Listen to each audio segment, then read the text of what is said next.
कड़क सास नरम बहू। अरे बहू कहाँ मर गई? अंदर से आवाज़ आई। जिंदा हूँ माँ जी। तो फिर मेरी चाय क्यों अभी तक नहीं आई? कब से पूजा करके बैठी हूँ। ला रही हूँ माँ जी। सुनीता चाय के साथ भजिया भी ले आई। सास ने कहा, तेल का खिलाकर क्या मारोगी? सुनीता ने कहा, ठीक है माँ जी, ले जाती हूँ।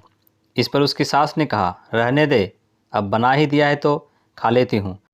सुनीता की सास ने भजिया उठाई और कहा, कितनी गंदी भजिया बनाई है तुमने। सुनीता बोली, माँ जी मुझे कपड़े धोने हैं, मैं जाती हूँ।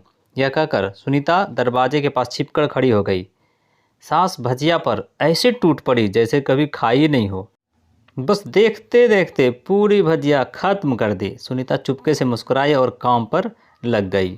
दोपहर के खाने के वक्त हुआ। सास ने फिर आवाज़ लगाई, कुछ खाने को मिलेगा? सुनीता ने आवाज़ नहीं दी। सास फिर चिल्लाई, भूखे मारोगी क्या? सुनीता आई, सामने खिचड़ी रख दी। सास गुस्से से, ये क्या है? मुझे इसे नहीं खाना, इसे ले जाओ। सुनीता ने कहा, डॉक्टर ने आपको दिन में खिचड़ी खाने को कहा है, खाना तो पड़ेगा ही। सास मुंह बनाते हुए, हाँ तू मेरी माँ बन जा। सुनीता फिर मुस्कुराई और चली गई। आज इनके घर में पूजा थी। सुनीता सुबह 4 बजे ही उठ गई। पहले स्नान किया, फिर फूल लाई, माला बनाई, रसोई साफ की, पकवान और भोजन बनाया। सुबह 10 बज गए थे। अब सास भी उठ चुकी थी। सुनीता अब पंडित जी के साथ भगवान के वस्त्र तैयार कर रही थी। आज ऑफिस की छुट्टी थी तो उसके पति भी घर पर थे। पूजा शुरू हुई। सास चिल्लाती हुई, ये नहीं है, वो नहीं है। सुनीता दौड़ी दौड़ी आती और सब करती। अब दोपहर के 3 बज गए थे। आरती की तैयारी चल रही थी। पंडित जी ने सबको आरती के लिए बुलाया और सबके हाथों में थाली दी। जैसे ही सुनीता ने थाली पकड़ी, थाली हाथों से गिर पड़ी। शायद भोजन बनाते हुए बहू के हाथों में तेल लग गया था, जिसे वो पोंछना भूल गई थी। जितने लोग उतने तरह तरह की बातें करने लगे।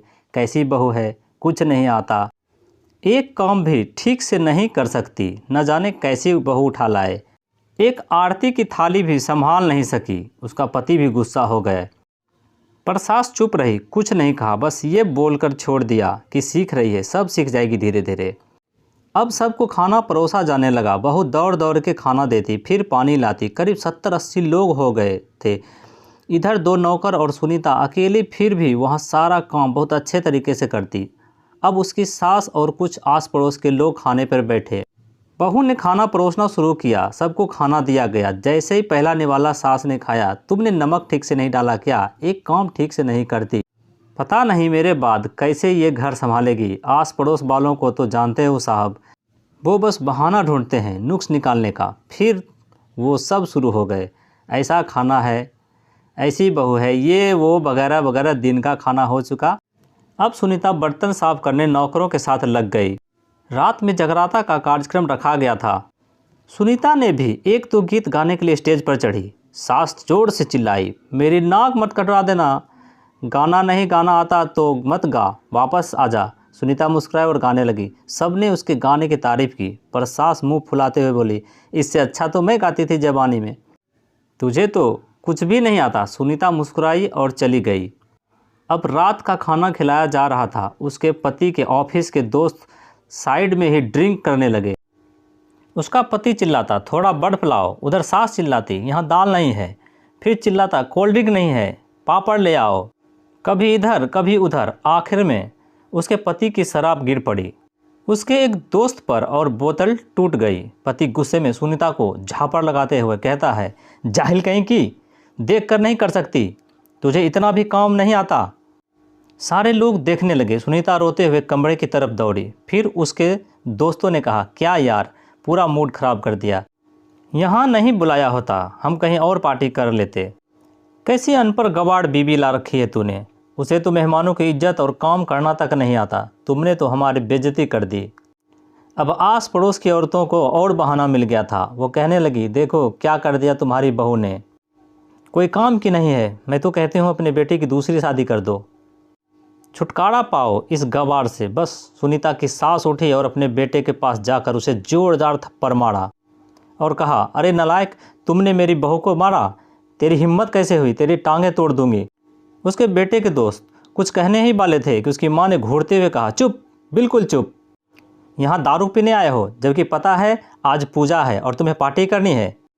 कैसे संस्कार दिए तुम्हारे माता पिता ने, और किसने मेरी बहू को जाहिल बोला, जरा इधर आओ। चप्पल से मारूंगी अगर मेरी बहू को किसी ने एक शब्द भी कहा तो। अरे पापी, तूने उस लड़की को बस इसलिए मारा कि तेरी शराब की बोतल टूट गई। पापी, वो बच्ची सुबह 4 बजे उठी है, घर का सारा काम कर रही है, ना सुबह से नाश्ता किया ना दिन का खाना खाया, फिर भी हंसते हुए, सबकी बातें सुनते हुए, ताने सुनते हुए घर के काम में लगी रही। तेरे यार दोस्तों को वो अच्छी नहीं लगी? जूते से मारूंगी तेरे दोस्तों को जो कभी उसने ऐसा कहा। उसके यार दोस्त चुपके से खिसक लिए। अब सास सुनीता के कमरे में गई और सुनीता का हाथ पकड़कर बाहर लाई। सबके सामने कहने लगी, किसने कहा था अपनी बहू को घर से निकाल के दूसरी बहू ले आना? जरा सामने आओ। कोई सामने नहीं आया। फिर सास ने कहा, तुम जानते भी क्या हो इस लड़की के बारे में? ये मेरी माँ भी है, बेटी भी। माँ इसलिए मुझे गलत काम करने पर डांटती है और बेटी इसलिए कभी कभी मेरे दिल की भावनाएं समझ जाती है।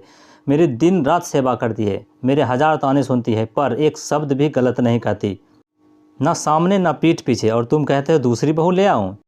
याद है ना चुटकी की दादी अपनी बहू की करतूत? सास ने गुस्से से पड़ोस की महिला को कहा, अभी पिछले हफ्ते ही तुम्हें मियाँ बीवी भूखे छोड़ घूमने चले गए थे।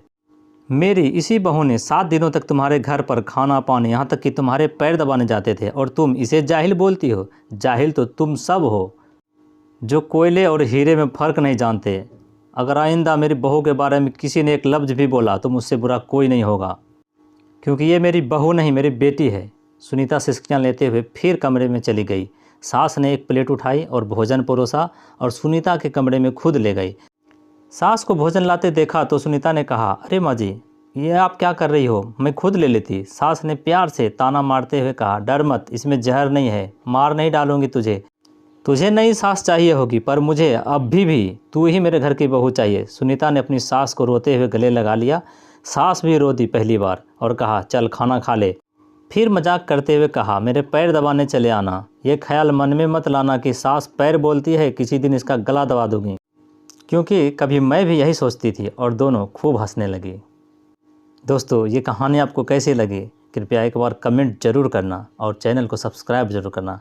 वीडियो देखने के लिए आपका बहुत बहुत धन्यवाद।